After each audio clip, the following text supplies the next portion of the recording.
Lotay MIDC येथील Lakshmi organic विरोधातील आंदोलनात ग्रामीण भागातील सामान्य महिलेची आर्तसाद।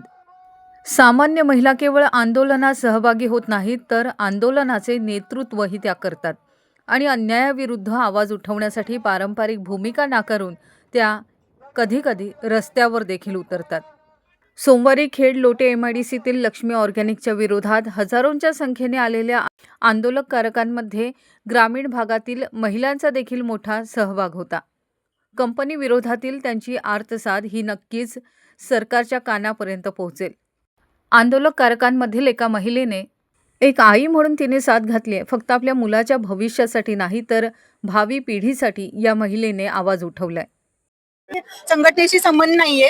आम्ही फक्त कोकण नागरी संघर्ष समिती म्हणून इथे या मोर्चाला आलेलो आहोत आणि मी एक सामान्य महिला, यापेक्षाही मी एक आई आहे आणि मी एक आई म्हणून या मोर्चाला आलेली आहे। कारण उद्या हे ज्या पिपासमुळे कर्करोग जो होणार आहे किंवा जे काही रोग होणार आहे, किडनी फेल होणार आहे, लिव्हर फेल होणार आहे, हे सगळं आमच्या मुलांचं होणार आहे। आमची पुढची पूर्ण भावी पिढी वाया जाणार आहे। ह्यात कुठलाही राजकीय पक्षाचा काही संबंध नाहीये। मी एक सामान्य महिला म्हणून आणि माझ्या मुलाला ज्यावेळेस सर्दी जाता काटा जरी रुतला तरी ते नीट होण्यासाठी मी जीवाचं रान करते। मग अशा पिपासला आम्ही कसं काय गप्प बसू? एवढं जर पिपासमुळे जर आमच्या पुढची पूर्ण पिढी जर खराब होणार असेल, आमच्या मुलांना मुलं होणार नाहीत। राज्य सरकारने याला परमिशन दिली, सगळ्या कायद्यामध्ये राहून परमिशन दिली, म्हणतात कायदेच नाही तर कुठल्या कायद्याची परमिशन दिली तुम्ही? काय म्हणजे सरकारला खरंच कळत नाहीये किंवा सरकारला गरज नाहीये का? ज्यावेळेस तुम्ही म्हणालात मतं घेताना, तुम्ही म्हणालात की कोकणचं कॅलिफोर्निया करू, तर तुम्ही कोकणचं डम्पिंग ग्राउंड करताय अक्षरशः।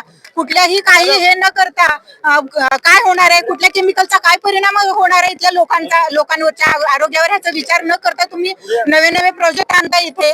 तुम्ही विचार केलाय का सरकारने ह्या सगळ्या गोष्टीचा? 200 किलोमीटर पर्यंत म्हणजे फक्त लोट्यातल्याच लोकांना नाहीये तर 200 किलोमीटर परिसरामध्ये ह्याचे परिणाम होणार आहेत। म्हणजे उद्या आमच्या मुलांना मुलं होणार नाहीत, झाली तरी ती व्यंग होणार आहेत। ह्याचा विचार करायला नको का? म्हणजे सरकारला आमचं पुढे मतदान वगैरे नको आहे का?